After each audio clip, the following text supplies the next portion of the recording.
from Glenfair Lanes in Glendale here for the title match. This is of today's JBT event. A lot of action still going on here on a Monday afternoon, President's Day. Scratches in their title match. Kyle Duster and Jakob Butturff are the contestants here, and Duster has the first three, shooting here in the fourth. And if he spares that up, he'll be dead tied with Jakob, who also went front three before a 9 spare in the fourth. Pretty high scoring pattern today. USBC blue, scratch bowlers killed it, 70 up for the cut, compared to the 2 days before that, where the cut was 90 under and 80 under respectively. So lane conditions certainly dictating the scoring pace this weekend. Two really toughies and then a strike fest today. Surrounding the scratch division is the two handicap division semifinals, as Michael Shimo, Zach Rapp, Tyler Hedges, and Justin Lawrence are the four bowlers remaining. And of them, I think only Zach has a title of the four of them. We'll see how that plays out.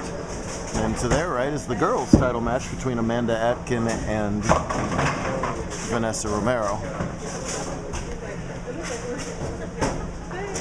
Handicap cut pretty high up as well, plus 40 something range.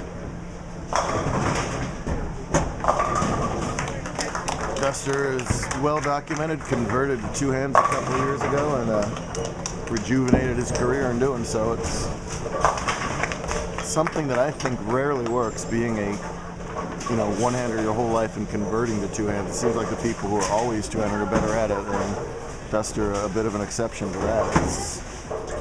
He has turned out to be much better two-handed. Butturff can match Duster's rotation, even though his thumb is in the ball, because he's got that well-documented Gumby wrist. Oh! That just gives him an enormous amount of power.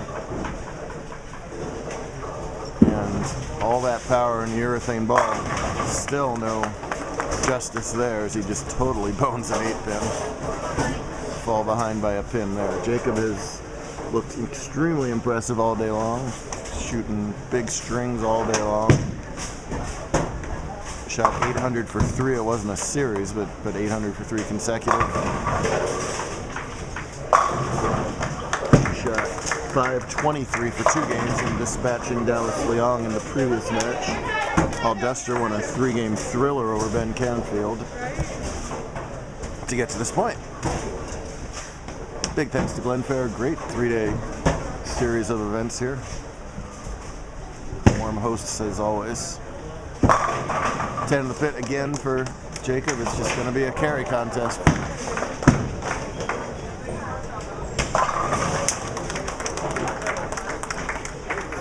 I know Justin doesn't have a title. I know Tyler doesn't, and I'm almost positive Michael doesn't. So we'll see if Zach can be greedy, prevent a first-timer from winning. Michael also a two-hander. Tyler a two-hander over in the other handicap match.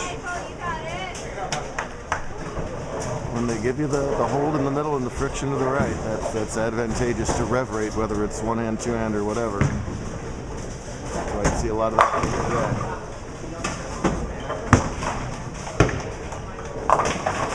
today. Nicely done at the spare from Shimo.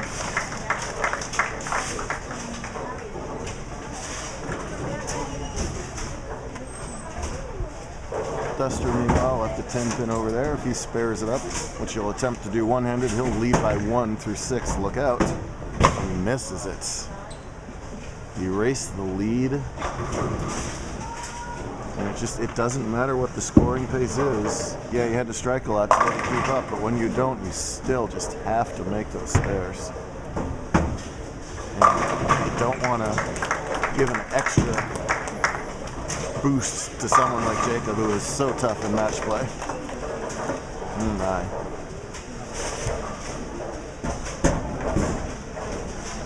Was up by 1 if he made it, could now be trailing in that same frame by as much as 21. Jakob takes full advantage. Duster gives the Ushka look down at the messengers there. Kyle's usually solid on his spares too. That's a surprising mistake from him. Jakob looking to win 2 titles this weekend without a sweep, as he won on Saturday. Didn't join us yesterday.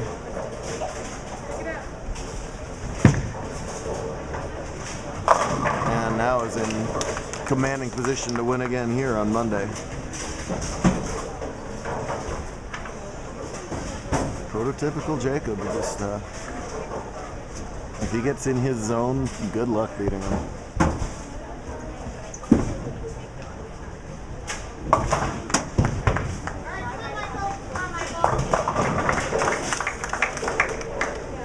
Close matches and everything else here. We'll keep an eye on them too and try and get you a little bit of bonus coverage. You betcha, baby. Oh, wow. Well, it's bad luck. The only thing preventing Jakob from having the front 8 yet again today, which he's had a number of times. Solid 8. Solid 7 and another ringing 7 pin here in the 8th frame to give Duster a glimmer. In fact, more than a glimmer, he can tie up the match. He can string again. First things first, though, as we saw, he's got to make his corner pin. Jakob flattens it out, goes hard and straight, and he does cover his 7. Well, as you can tell, he was far more interested in getting them all down the first time. We might not even have time for bonus coverage the way these handicap bowlers bowl so fast. They might catch up here by the end of the game. So Duster trails by 20, but has a strike working here in this very key 8th frame. Can tie up the match with hits in the 8th and the 9th. Matches have been coming down to the wire all day. Let's see what it does again. Wow, that ball wiggled right when he thought it was ready to hook. It did not.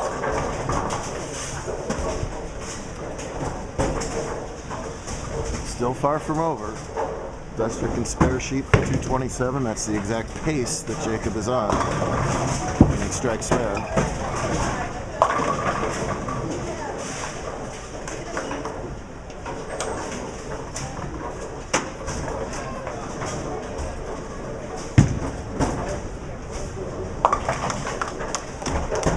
Plays off the strike line, no problem at the 2 pin.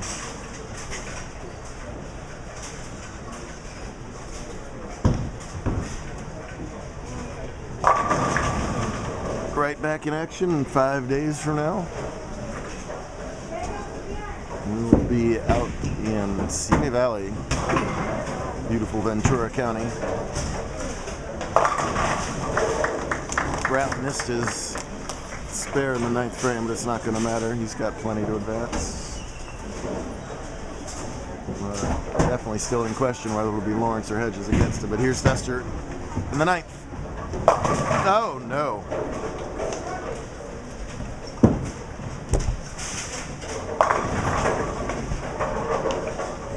Wow, disappointing shot from Kyle. I know he'd want that one back.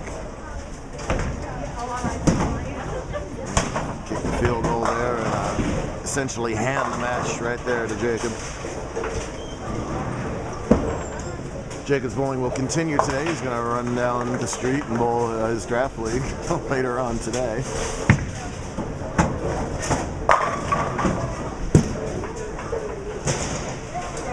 Sure, he's happy that that 3rd ringing 7 isn't going to affect him in this match.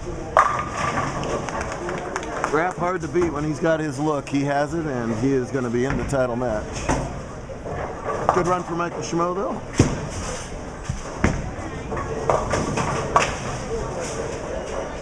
Jakob has locked things up over there in the other match to try and catch a piece of here. That's Tyler Hedges, all 9 years old of him. You gotta make sure you see him or the ball return. He's barely taller than it. He right now is even with Justin Lawrence, and he's getting 11 pins a handicap. Oh, and a 9th frame strike for the little guy over there. The fist pump of defiance from Butturff. And now make it 32 titles from one of the very best we've ever had. Not a bad weekend.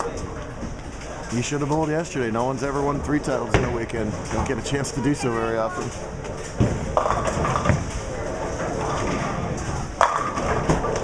Disappointing finish for Kyle. They'll throw him back in the kitchen. We'll have to think about it all night on his on his shift here. As Jakob ho-hum, just another 230 and yet another win.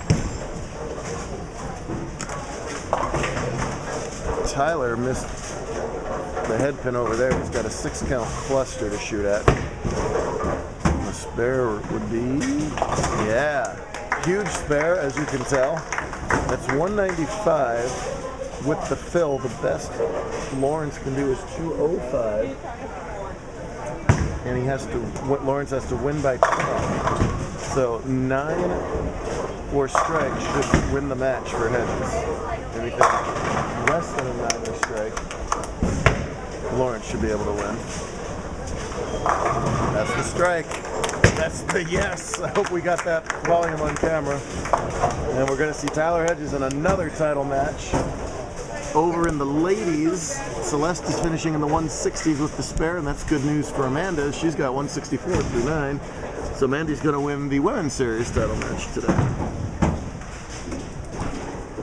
Good stuff here. Make sure to watch part 2. It looks like it's going to be Zach and Tyler going at it for the handicap title. Andy, would you like your face on camera or just the back of your face? Okay, there we go. There we go. Thank you very much. All right, very good.